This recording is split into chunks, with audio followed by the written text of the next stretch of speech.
this box here. Yeah, it's a basketball card box. But you probably don't care about that, do you? No.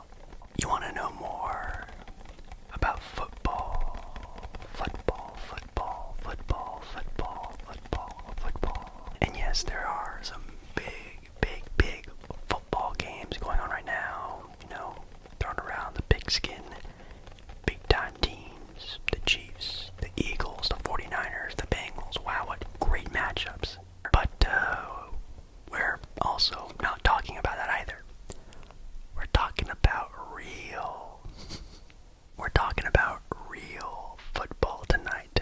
You might want to call it soccer, but for basically everyone else around the world, it's in fact football. So we're talking football tonight, and maybe going a little bit more of an explanation if you'd like. So how about we just take a nice little dive into what exactly football is, okay? Well, we have it right here, actually. Football,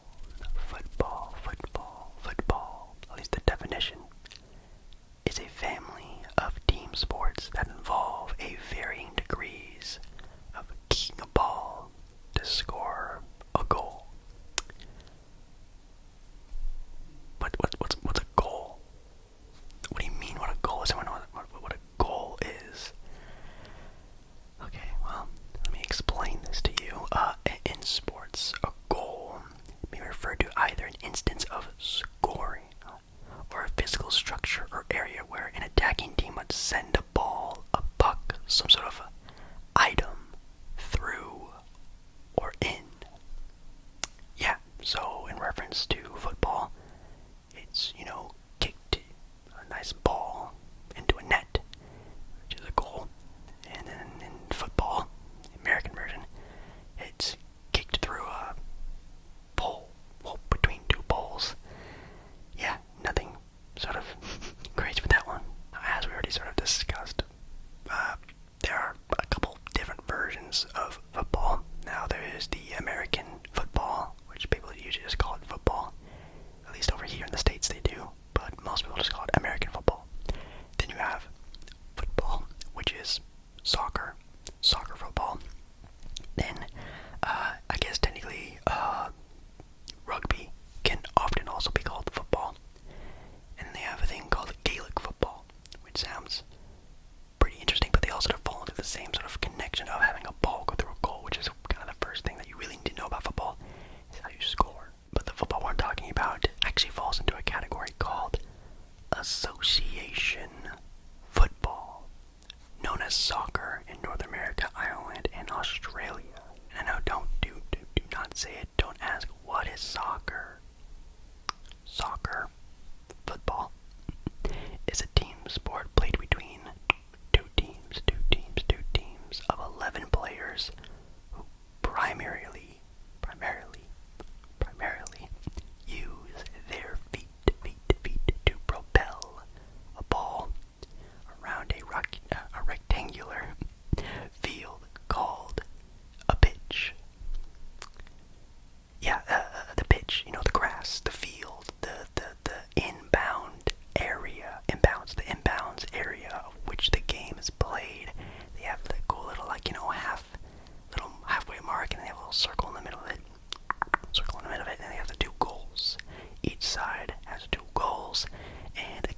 goes on for, I think it kind of depends on the referee, but usually another sort of like 10 minutes. And then usually after that, there's another sort of 10 minutes. And then I think those games will usually go on for around 120 minutes, I think. They go on for another sort of half, which, geez, I bet is very tiring. And then if it's still 0-0, 1-1, 2-2, 3-3, 4-4, 5-5, you get the gist. It ends in a draw. Both teams are equally matched at that point in time. And there is no winner. And there is no losers. I mean, besides the fans and their time. But, it is what it is. Now, in this game of football, there are levels to this type of stuff. And obviously, you can be a pro footballer. You can play for different leagues around the world. Because obviously, this is known as, and it says here, the world's game. Yes, football is nicknamed the world's game, which is actually a super dope nickname. And the Soccer Association Football says here first played mid-19th century in England. So the game that well, at least what I'm trying to describe to you, has been played since about the mid-19th century, which is interesting. Now, if we go back to the older days of, football, they have had descriptions, drawings, paintings, visuals, writings about a game with a ball that involves your feet, dating all the way back to 1235. Yeah, the Chinese apparently had a competitive game that, at least in drawings and pictures, pretty much represented a game involving a ball that you would kick around with your feet. Ancient Greece and Rome as well, Native Americans, Turkish people as well had a game, medieval and early modern Europe. Pretty insane, not gonna lie. It seems to be a game played everywhere in their own sort of fashion. I'm sure even way before this, I'm sure cavemen one day had a big ball of fur that they had extra from destroying a boar, and they just kicked it around because they had nothing else better to do. Oh jeez, they actually have some stone carving, some ancient Greece dating back to 375 BC, looking like a game where someone is kicking a ball around with their feet. So even further back than what we already talked about. But that's besides the point. We're talking about the, at least it says here, association football. The football that is sort of on TV and basically what you're asking for. Let's see. Like we said, team members, 11 per side, including a goalie. What's a goalie? I mean, they're more like traditionally known as goalkeepers. Yeah, so when we were talking about the goal earlier, it's not just like an open goal. It's not like football, the American football where it's just two big poles and you just kick the ball through and you score 3 points, which actually we probably should have discussed earlier. Yeah, in American football, if you kick the ball through the goal, it's 3 points. If you do it in soccer, football, it's just 1 point. So, sorry, that's kind of confusing. It's 1 point, basically. And it's not just an open net. Sometimes there is, but that's a whole different other story. It's mostly guarded by a goalkeeper. It's usually guarded by a tall, slender person who, I guess, basically is very athletic and can guard a large, massive area to not let the ball get past them. Kind of interesting. Now, the coolest part about a goalkeeper, and as a rule that we're going to talk about, they can use their hands. Yeah, so, again, you don't need to ask. Soccer, we're talking about this all the time, is a game played with your feet. Let's talk about American football, but it's a game played with your feet. Besides the goalkeeper,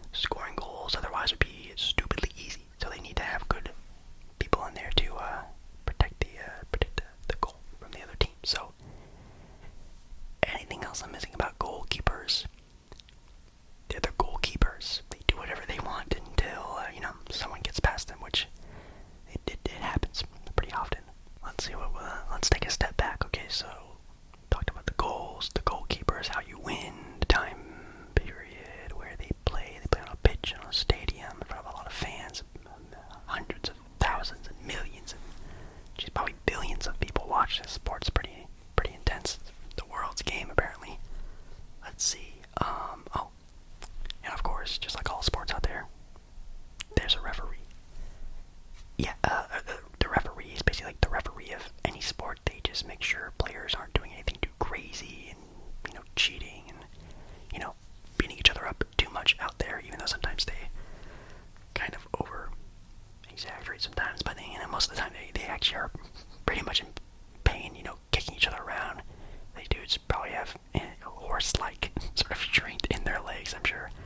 Slide tackling each other and, getting all the cleats in the grass and dirt all up in your guts and stuff. I bet it does not feel very good at all. Yeah, they also hand out, penalties and yellow cards and red cards and make sure players are onside and they're not offside.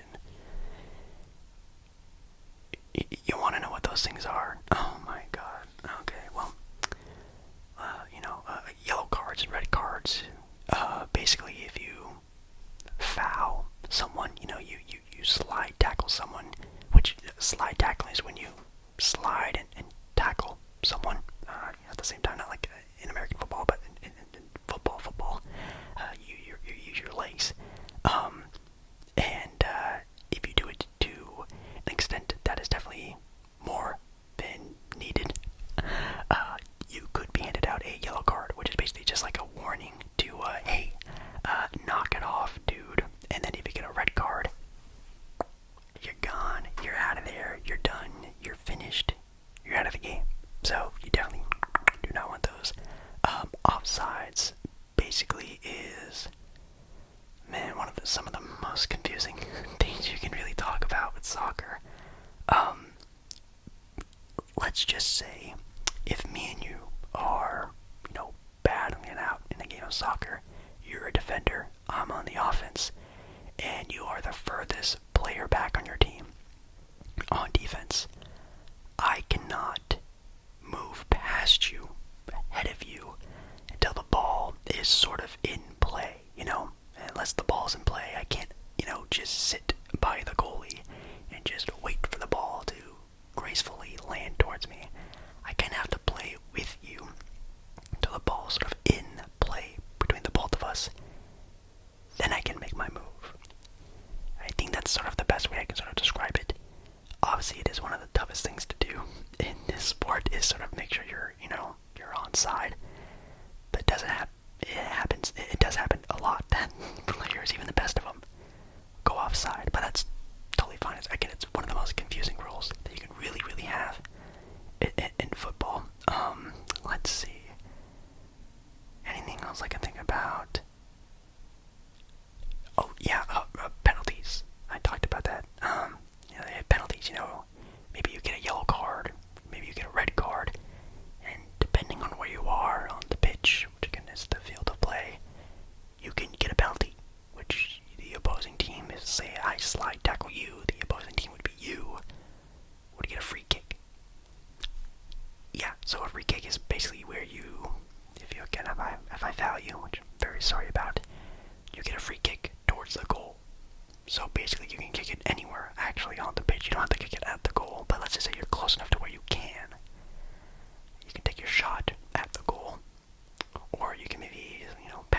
there has to be a winner. It comes down to penalty kicks or a penalty shootout, which do not ask me what it is because we just already talked about penalty kicks. It's the same thing as that. But each team gets an opportunity to, I think it's five opportunities at penalty shots, penalty kicks, and they call it a penalty shootout, and it is, at least in my opinion, one of the most intense sporting events, if you want to call it that. That singular moment of a penalty shootout is maybe some of my favorite in all of sports. Now, obviously, I'm talking, about football to you. I don't really necessarily am the biggest fan of it, but when it comes down to penalty shootouts, I could watch. It could be at like an old folks' home, and if they put on a little friendly soccer game, but it comes down to penalty shootouts, I am roaring with excitement. Yeah, I'm super locked in because that's just how exciting they are. So, yeah, that is another way someone can win or lose. Scoring more goals than the opposing team or coming down to the shootout, which is really cool. And there's other rules, like if the ball goes out of bounds, which again we talked about the pitch and it has a boundary area. If it goes out of that bounds, the opposing team, well, the team that didn't kick it out of bounds gets to pick up the ball with their hands. And I know, a little touchy, already talked about it. The game is played with, the feet, but in this instance, one player gets to pick up the ball and give a little toss over their head to their teammates to sort of get the ball back in the game. It's kind of cool, I guess. Yeah, I think that's a good little rundown of like what goes down in soccer, and it's just a game of up and down, half, up and down, full game or full match, whatever you want to call it. The game's tied, goes on for a little bit longer, and then it probably ends in a tie, or if it's in a game that has to happen, has to be a winner, has to be something. I'll go into a penalty shootout, which is my favorite part of this game. I think that's good. Who plays this game? Well, I already talked about the old folks home, but maybe we can go a little bit of a deeper dive into maybe some of the players that are more notable. There's a guy named Lionel Messi, who you could definitely argue being the GOAT of the sport. Yeah, so the greatest player of all time. The tippity top when it comes down to a player's total accomplishments. How he played, the way he played, what he did when he played. Well, he is still playing, but what a legend. You've guys like Cristiano Ronaldo, who's also in that conversation, especially when it comes to his own personal skill, who actually might have one of the top primes when it comes to just pure skill of a footballer. You have Neymar, who's also an incredible player, still currently in his prime, you could really say. You have Ronaldinho, Brazilian national football guy, David Beckham, Lewandowski, Zlatan Ibrahimovic, Sergio Ramos, Kylian Mbappe, who's kind of the newer guy on the scene, kind of pretty much adding his own sort of story to maybe one day becoming the GOAT. He definitely has the skill for it. Pele, also a guy you could definitely argue being the GOAT. De Bruyne. Wow, there are a lot. Gareth Bale, that's a great one. Paul Pogba, that's also another really good one. There's just so many. There's just a lot. That's a good list as of right now. And that's the other thing about this game is that there's so much game. There's so much game. So many teams. So many players. It's like, what kind of teams? You're really making me work overtime, aren't you? Okay. How about let's just look up the most popular. Okay, that's I guess that would work. Top 10 most popular football clubs in the world right now, as of 3 months ago. At number 10, at least according to this listing, you have PSG, Paris Saint-Germain. I don't know, people just call it PSG. At 9, you have Bayern Munich, very famous team. At number 8, you have Arsenal. Number 7, you have Real Madrid. No, it's not Real Madrid, it's Real Madrid. Very cool. Number 6, you have Chelsea, maybe one of the more popular teams over here in the U.S. Number 5, you have Barcelona, Barcelona, Barcelona. Then at number 4, you have Manchester United, or just Man United. Very cool jerseys. I love their little colorway. And then at number 3, you have Juventus. Juventus, however you pronounce the sort of last part of it. Which, by the way, I definitely did not even know that would even be on this listing. But number 3, number 2, a rival of a team we already talked about in Man City. Man City. Different from Man United, Manchester City, Manchester United.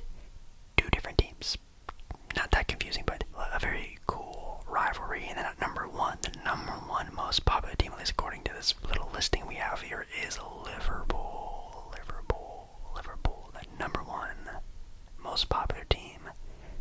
Don't know how accurate that is, but I think that's a little description of the game, players, teams, kind of all over the place, but also very kind of over explanation of deep description, which I'm hyper happy about. My brain is fried, and I hope it was worth it. But anyways, thank you so much for sticking around and listening to me sort of ramble on about this game, and hopefully I did an okay job. You actually didn't ask too many questions this time. I even need to be, looking for some answers, just like you. But yours were a little bit too basic. But hey, maybe next time you can even teach me some stuff. How about that? Alright. Thank you so much for sticking around.